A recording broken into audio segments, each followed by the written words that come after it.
भूखल बनी ना। तो भैया खातिर भूखल बनी जान तनी, हमरा खातिर कुछ ना। अरे रउआ खातिर चौथ भूखब।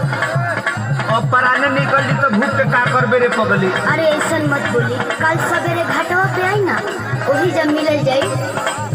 कृष्ण बेदर्दी प्रमोद राजन हो, कृष्ण बेदर्दी प्रमोद राजन हो।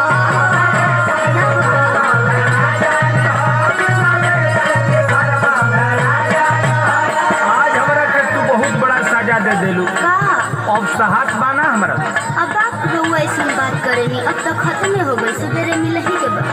आज दे देलू घन घोर सहजान हो, आज दे देलू घन घोर सहजान।